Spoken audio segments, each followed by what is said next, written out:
the Farmland Exchange, the official podcast of CLHbid.com. Expert insights on buying and selling farmland in Western Canada. Welcome back to the Farmland Exchange, the official podcast of CLHbid.com, where we provide you with expert insights into the process of buying and selling farmland here in Western Canada. I'm Devin Davidson, your host and digital media strategist for CLHbid.com. If you haven't already, please take a moment to like, rate, and review the podcast on your preferred platform. It really helps us out, and we would greatly appreciate it. On today's episode, we're going to be talking about old school tender to a law firm and why it doesn't work. It's a process that's been used in Western Canada for decades, but it's not without issue. And to help me in that conversation today, CEO of CLHbid.com, Roy Carter. Roy, thanks for being here. You're welcome, Devin. Thank you. Also, Alle Carter, legal and member of the executive team at CLHbid.com. Alle, how are you? I'm doing well, Devin. Thank you. Good to see you. Okay, so to start this conversation, let's maybe, for anyone that's not aware, and who I'm not sure who wants it, Roy or Alle, but can you maybe talk a bit about what single tender to a lawyer is and what that entails in that process? You go ahead. So typically, single tender to a law firm would be, client comes to a lawyer and says, you have farmland to sell. They put a small ad in a newspaper and say, we're accepting tenders, until this date. They're delivered to the law firm, and they're typically open behind closed doors. The bidders don't know how many other people tendered. They have no idea where they're at. And then, sometimes it says that they'll accept, one or none of them. And so there's just, we'll talk about all the shortcomings of it, but that's kind of a tender in a nutshell. Okay. And historically, it's done with the law firm, not to the seller themselves or to an accountant or to another party. Why is that, Roy? Yeah, I think the philosophy there is they would sort of take it to a different level, that there would be a bit of independence and the law firm would be more of a stakeholder. Okay. So there would be some trust there that, numbers wouldn't be released. Mm-hmm. It's similar to you watch the Academy Awards or something there. They use KPMG or an accounting firm. Sure. Come out with the envelopes. And as they assume somebody hasn't looked at the winner before. Quite similar, where they got to give it to some third party to make it look a little cleaner. Whereas, if the deal was, which people do it, submit tenders to my farm or my address, they assume right away that there's going to be some bid shopping and that. So I think the whole practice over the last few hundred years is give it to a law firm. They'll be sort of a stakeholder and people will trust the process a bit more. Yeah, there's this, I guess, conception that it's going to be confidential, being a law firm, and that everyone has a chance to tender, so it's equal and it's fair. That's the idea. But it's not, obviously, no, right? So the lawyer acts for the seller in this scenario, and they don't really have any responsibility towards the buyer. Is that correct? You're right. They shouldn't. They would have a conflict if they acted for both, the party putting the land up and then also people submitting. Mm-hmm. Clearly it happens. Right. Especially, the tendering of rural farmland happens in rural small offices, right? Yeah. So, the people drive by, they see who's pickups at the law firm that day. They assume that person's dropping a tender off. It's not that airtight and nearly as confidential as people would hope. Yeah. And the vendor, he instructs the lawyer, so it's like, nobody's going to be there and I want to see him before anybody knows about him and I want to maybe call somebody. The lawyer has to listen to him, right? So it's not nearly as as clean as it's sort of held out to be type deal. And sometimes even the law firms are now, I think, seeing that they really don't come out in a good position either. We've had lawyers tell us, I don't like doing tenders because at the end of the day, I have a seller that's unhappy with the tenders that came in. And then, like Roy said, they're small rural communities. Oftentimes you are sometimes that the lawyer for that bidder or that potential buyer. And so they're all mad because they didn't get chosen. Right. They weren't Yep. high tender. Whether or not they were or not, we'll discuss that later. But at the end of the day, everyone's mad at that law firm. And do you think that maybe the buyer's lack of recourse creates some hesitation in terms of bidding? Like, do they feel like they don't want to show their cards, they don't want to be bid shopped? Like, yeah, they can. You can feel as though the process was unfair. You can have some pretty good ideas about what went on, but you have no idea because it was all behind closed doors. I think that was another thing we want to talk about too. Is there's supposed to be some resemblance of fairness, right? I think, and we'll maybe talk about that a little bit later too, Roy. But how do you prove that that it was a fair process? Oh, totally. Yeah, I mean, definitely some don't engage in the process. As a law firm, we always refused to do single tender.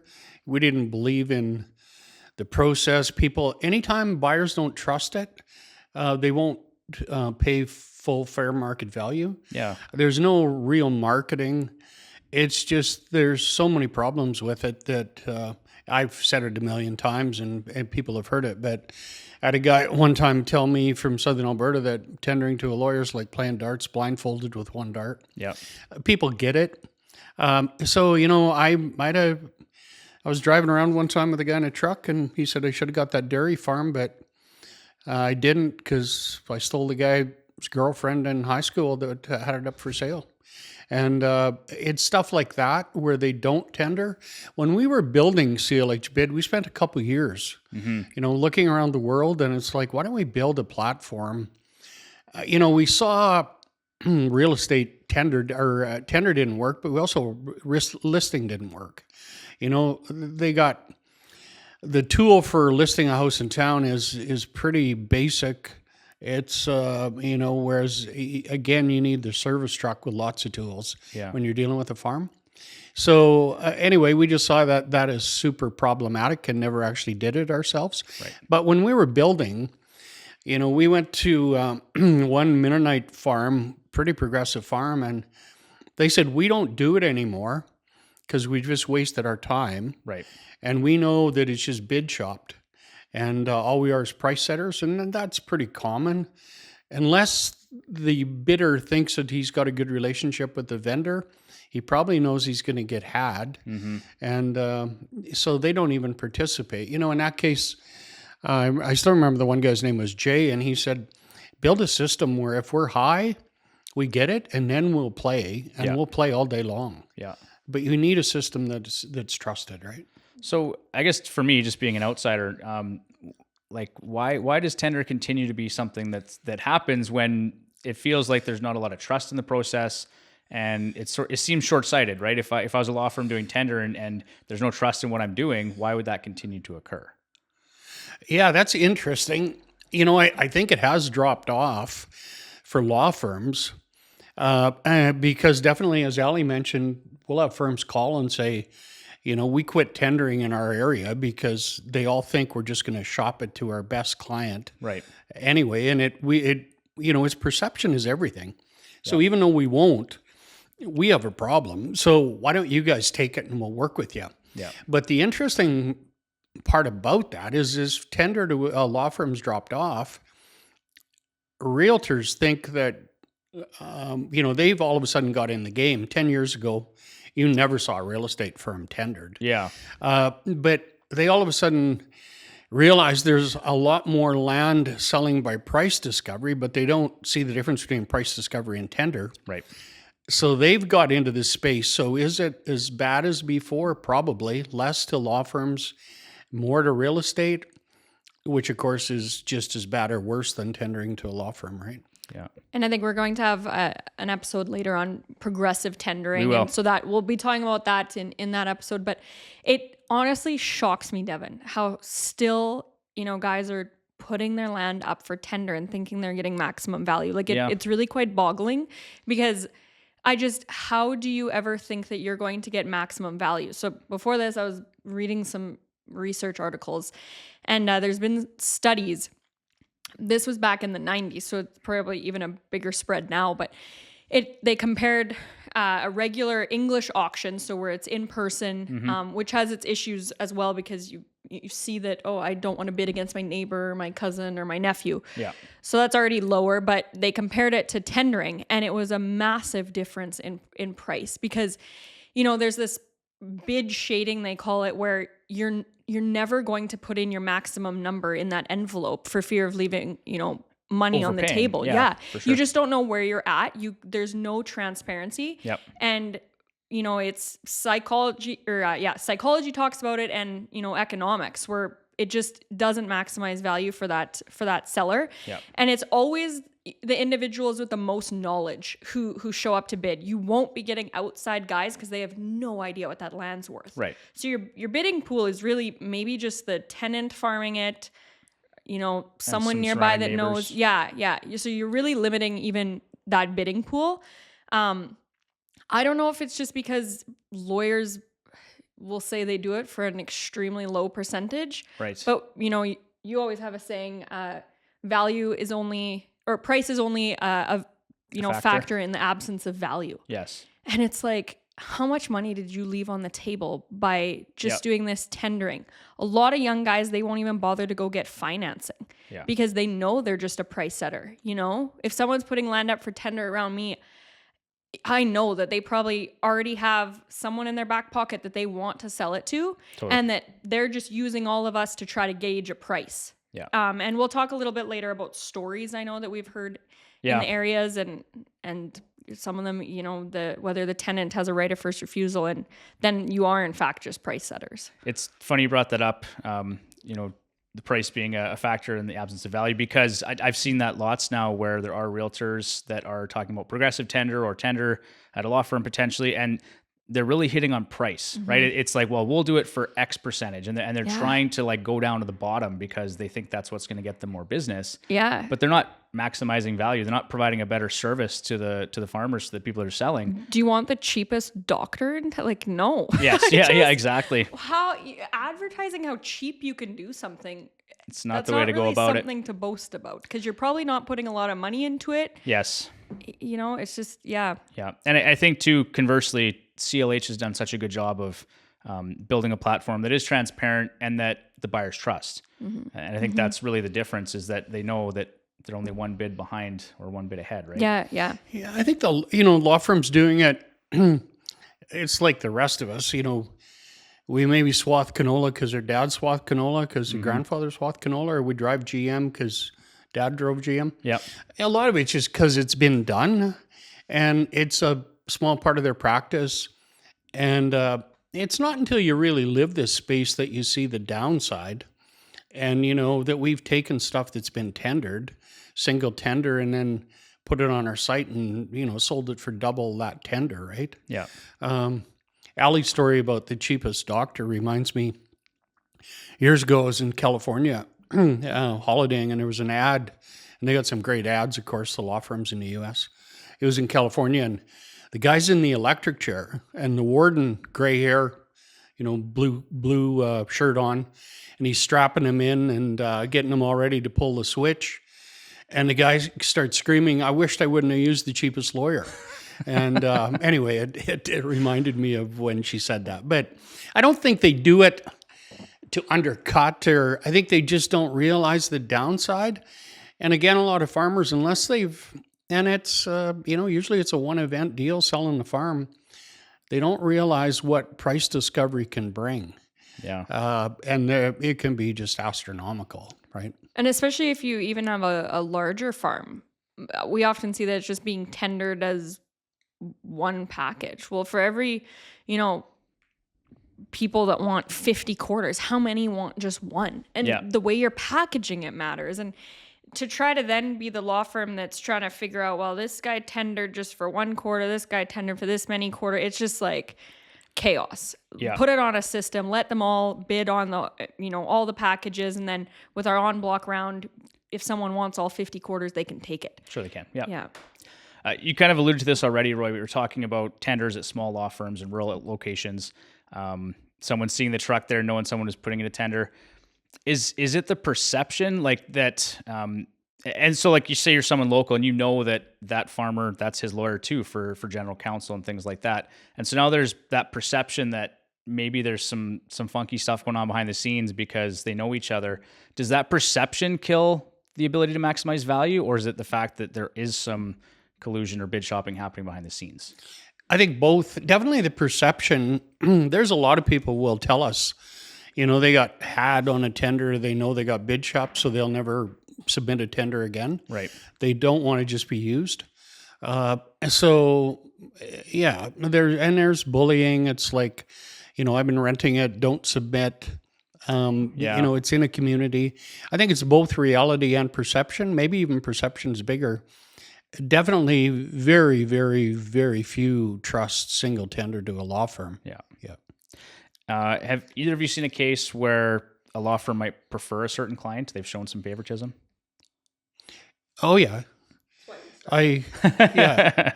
My benefit there is age, I guess, over Alle, but totally.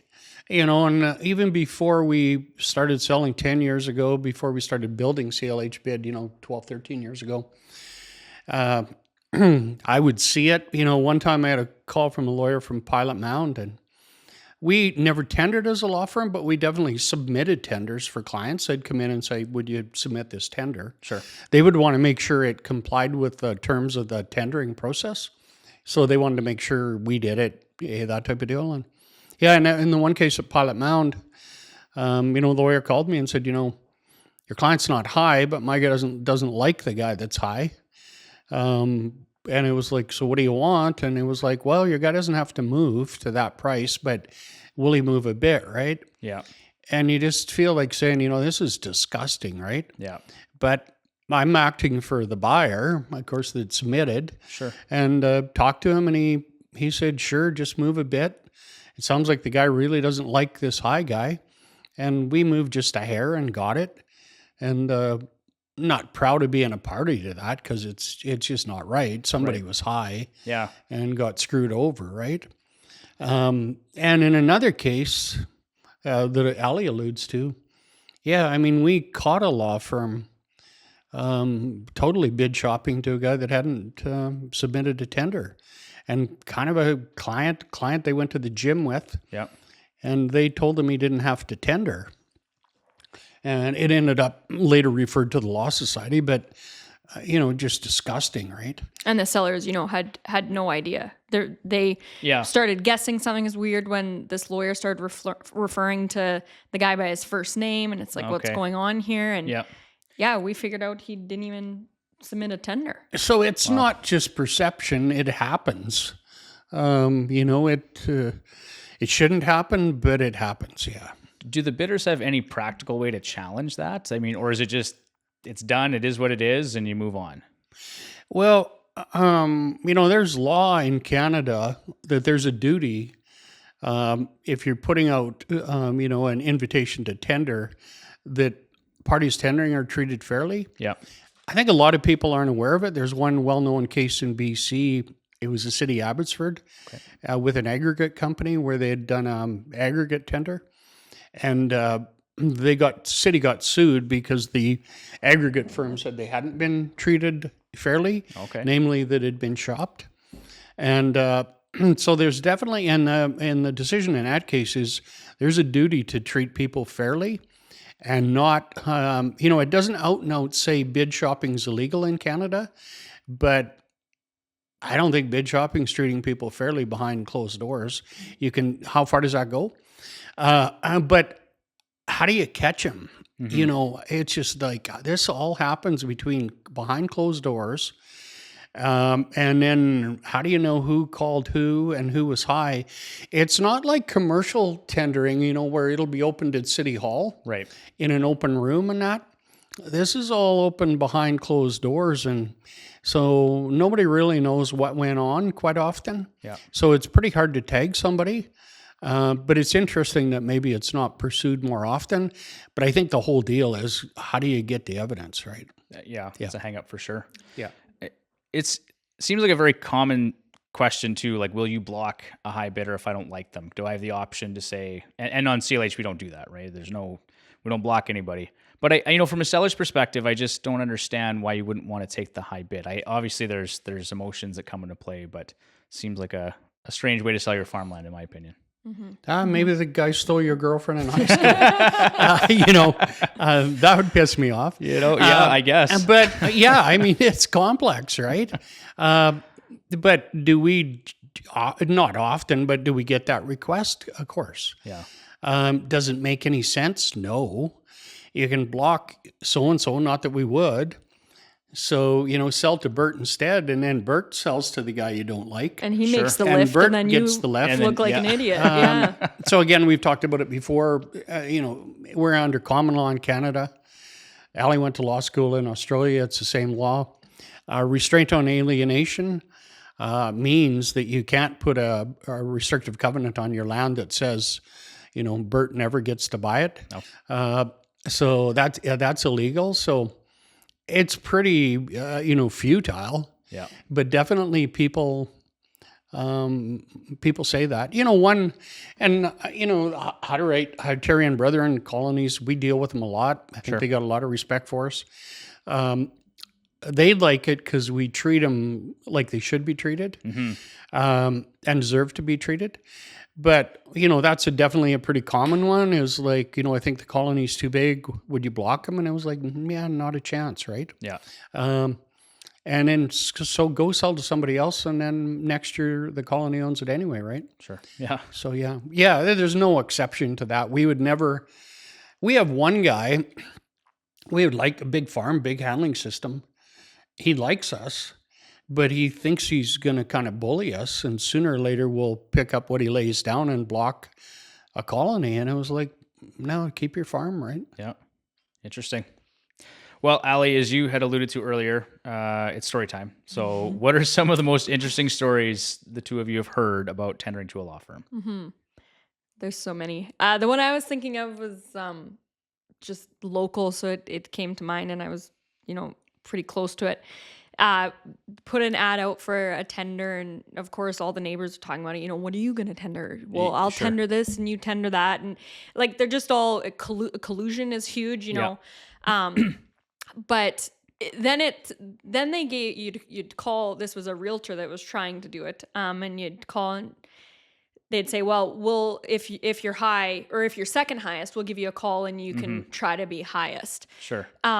That never happened. So what everybody tendered was lower already than where they would typically go on a price discovery platform. Right. But then it was lower yet because they thought they'd get a second chance of tendering once they knew where they were at. Yeah. And it turned out the tenant had a right of first refusal, and they were merely trying to set the price. What is this guy going to pay? You've wasted everyone's time. Yep. Everyone's jaded for the next tender that's coming around in the community. You can bet no one's going to go get financing because they don't want to participate in that process. Yeah. Yeah, I mean, there's lots. You could write a book on it. Most farmers know about it. It's coffee talk across Western Canada. A common one is I'll tender $10 over the highest tender. Yep. Which is total bullshit. Another one that it's not just a maybe, but parties had done a bought deal, sold the farm to a Hutterite colony. So then they go to a law firm and basically get the law firm to do a tender, which is total fake, of course, eh? Yeah. And then so here, all these people go get financing, go through the work of doing that tender, and then they say the colony was high to try and kind of cleanse their decision within the community that you had a chance. In fact, they didn't have a chance, right? Yeah. It had already been done. And another one that basically, and again, this isn't a maybe, it shocked me, but again, paying money to be at that tender opening, I know that situation where they would pay cash to the vendor to go to the law firm with the vendor to look at the tenders, and as long as they had a chance to cherry pick and pick the highest one. Really? So they would pay $10,000 to go to the meeting and then basically cherry pick. And they would not have to submit. So they get a free pass by paying cash, right? Wow. So it's stuff like that that at some point, this does not work, right? Yeah. And it's just extreme sleaze, and it's not fair to your neighbors. You know, and in a lot of those cases, I think you're offside. The Abbotsford aggregate case I refer to. But again, it's somebody's got to talk. And usually the person that's screwing around and gets it, he ain't going to talk, right? Yeah. Yeah. So one thing we wanted to talk about too is just the difference between tender and CLHbid. So I think we've already touched on some of them. Obviously, price discovery is an issue. You don't have a chance to buy back or to bid back. But what else kind of separates CLH Alle from old school tender? Yeah, I just think knowing where you're at is a massive one. You know, we had a podcast where Roy gave a great analogy of cliff jumping, and you know, how deep is the water, and you're gonna feel comfortable jumping if someone jumps ahead of you, but no one's gonna be that first one to jump. Yeah. And you're not jumping because you have more knowledge than anyone else, but just that you saw someone else do it, and now you've got that affirmation that, hey, I can jump too, because that guy maybe didn't break his neck. Totally. And if, you know, if I'm gonna tender on some land, if I was told if you just paid an extra $15,000, you could have got that, how many of us are going to probably say, oh, I would have figured it out and I would have done that? You know, land doesn't come up that often. So, you know, it's proven that if you have knowledge of where you're at and some transparency, you're going to be more aggressive with your bidding. And on our platform, guys with no knowledge, you know, maybe I'm looking to buy some land in a new area to set up some kids or something. I might not have good knowledge of what that land is worth. I might know what some has sold for, but whether that was, you know, a family relationship deal, you know, that probably wasn't on the open market. You don't know what price to put on there. And on our site, you could see others bidding, you know, right behind you, 10,000, 5,000. So you have that certainty that it's there. You know, more guys go and get financing, and they'll often bid way beyond where they thought they would, just because there is that certainty. There's also, you know, the transparency and also the confidentiality. There's no bidders' names or numbers, and we take that very seriously. We understand farming communities; they're small. There's no reason you need to know that you're bidding against your cousin. That's just going to fray relationships, you know, or figuring out how many people are bidding based on their bidding number. So we try to, you know, take away all the collusion, all those, you know, the information that really doesn't need to be out there, and have it fair. And at the end of the day, if you're high, you get the land. There's that certainty, you know, the seller doesn't get to pick and choose. Oh, I like this friend better and I want to sell to them. Yeah. Okay. Roy? Yeah, no, good examples. Kind of to expand on Alle there, we control the client more too, in that sometimes they don't realize what will hurt them, and they don't need to know they don't need to be at that tender opening type deal. They don't need to know all those names, because if they do, they'll get out, and it'll hurt the next person. Because if bidders' names get out, people pass. You know, they don't want their name if they're second that they run somebody up. So, you know, on CLHbid, the person that's high is notified, and we have a deal ahead of time with the client that you don't get to see the list. Now, we have clients later that'll call back months later, and it's like, please, Roy, can I find out and I won't tell anybody? And it's like, no. But that actually helps them, and it helps everybody down the road. Just kind of clean up the process. And what Alle alluded to, you know, the price discovery is the big one. You know, tender to a lawyer, single tender, it's no better than list. You got no idea what the land's worth. There's nobody else that you can see jumping. No evidence. No barometer. So, you know, from that point of view, you could overpay $100,000 for a quarter, right? It can't happen on our site. You don't overpay. That's the market, because somebody's a hair behind you. And take away that fear of overpaying, and they'll jump all day long, even if the water's murky. I've heard lenders say they like our platform because there's that affirmation of price. Does that make getting financing easier in some cases? Like if they know that the market is setting, or the market is setting that price? Definitely. We get good feedback there, Alle, right? Where, you know, the need for, they know an appraisal is a guess. They know the number on our site is real. You know, and we'll have weird calls there from not lenders. I would say we get good feedback from lenders. They watched it and it was like, okay, we're going to adjust our numbers in that area. We sold some north of Edmonton, you know, a month ago, and this is after some of these realtors are claiming there's this huge pullback in land prices, which we don't see. Right. But we sold started it at $450 and it sold for $1.41 million. Yeah. Pretty much 3 times, 80 acres, and way beyond what the owner expected. And we had an appraiser calling, and it was like, "Did you guys buy that? Was that real? Did that really happen?" And it was like, "Yeah, it really happened." Right. It just, that is the number, right? Nobody, if you would have listed it at that ahead of time, you'd have never got an offer. Right. You wouldn't have got an offer at $900,000. Yeah. But that's just the problem with appraising and trying to value land ahead of time.